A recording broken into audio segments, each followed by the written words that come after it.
নমস্কার বন্ধুরা। আমি আগে দুটো ভিডিওতে আপনাদেরকে জানিয়েছিলাম যে বিভিন্ন রকমের যোগ বা নিত্যযোগ এবং করণ এই সম্পর্কে বিস্তৃতভাবে।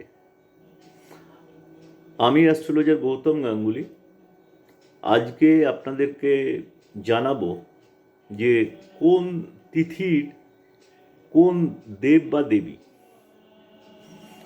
আমাদের যে পঞ্জিকা আছে সেই পঞ্জিকা খুললে রোজ দেখা যায় যে এই সময় থেকে এই সময় আপনার কোন তিথি, কোন নক্ষত্র, কী বার, কী নিত্যযোগ, কী করণ, এর প্রত্যেকটার প্রভাব কিন্তু আমাদের জীবনে আছে। তো যারা আমাকে নতুন দেখছেন, যারা ইউটিউবে দেখছেন, কাইন্ডলি আমার চ্যানেলটিকে সাবস্ক্রাইব করবেন, এবং যারা ফেসবুকে দেখছেন তারা কাইন্ডলি আমাকে ফলো করবেন। আর আজকের যেটা লেখাবো আপনাদের, যারা চান তারা লিখেও নিতে পারেন, আমি আস্তে আস্তে বলবো। সেটা হচ্ছে যে কোন তিথিতে আপনার জন্ম হলে আপনার ইষ্ট দেব বা দেবী কে হবে, এবং তাদের যদি আমরা নিয়মিত পুজো করি, উপাসনা করি, তাহলে কিন্তু আমাদের জীবন থেকে কিন্তু সব রকমের প্রবলেম আস্তে আস্তে করে চলে যাবে। আমাদের জীবন অনেক স্মুথ হবে। কেন, আমরা কিন্তু যখন জন্মগ্রহণ করেছি ওই পার্টিকুলার তিথিতে ওই দেব বা দেবীর কৃপায়, তো কাজেই তাদেরকে যদি ধরা হয় তারা আমাদেরকে রক্ষা করবেন। তো প্রথমে বলি প্রতিপদ তিথি। প্রতিপদ তিথির দেব হচ্ছে অগ্নি, মানে অগ্নিদেব। প্রতিপদ তিথির দেব হচ্ছে অগ্নিদেব। দ্বিতীয়া তিথির দেব হচ্ছে ব্রহ্মা। দ্বিতীয়া তিথির দেব হচ্ছে ব্রহ্মা। তৃতীয়া তিথির দেবী হচ্ছেন পার্বতী। তৃতীয়া তিথির দেবী হচ্ছেন পার্বতী বা মা দুর্গা। চতুর্থী তিথির দেব হচ্ছেন গণেশজি, গণপতিজি।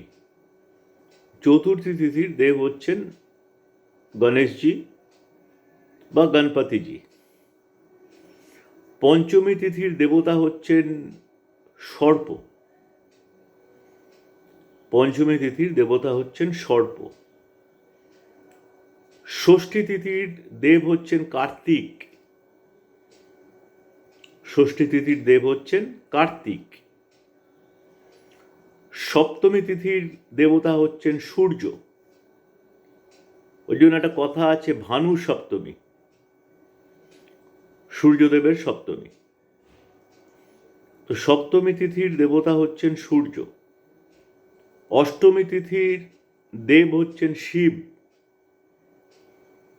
অষ্টমী তিথির দেব হচ্ছেন শিব বা মহাদেব। নবমী তিথির দেবী হচ্ছেন দুর্গা। নবমী তিথির দেবী হচ্ছেন দুর্গা। দশমী তিথির দেবী হচ্ছেন কালী।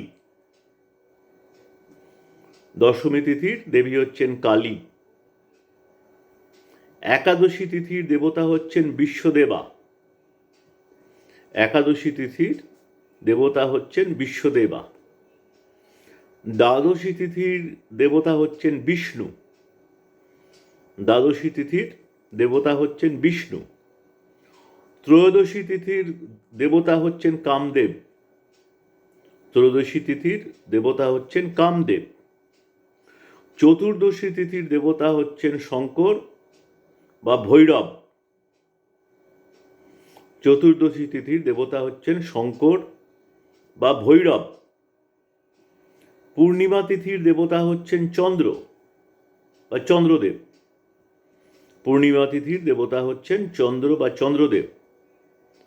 আর অমাবস্যা তিথির দেবতা হচ্ছেন আমাদের নিজেদের পূর্বপুরুষগণ। আমাদের নিজেদের পূর্বপুরুষগণ। মন্ত্র ওং পিতৃবায় নমঃ। এই মন্ত্রে পূর্বপুরুষগণকে স্মরণ করে কোনো প্রদীপ জ্বালালে পরে পূর্বপুরুষগণ আমাদের আশীর্বাদ করেন। ওং পিতৃবায় নমঃ বলে জল ঢাললে পরে আমাদের পূর্বপুরুষগণ আমাদের আশীর্বাদ করেন। তো এই হচ্ছে বিভিন্ন তিথির বিভিন্ন দেবতা বা কর্তা যাই বলুন না কেন তাদের সম্পর্কে বললাম। এদের উপাসনা করুন, পুজো করুন, দেখবেন যে আপনার লাইফ অনেক স্মুথ হয়ে গেছে। নমস্কার।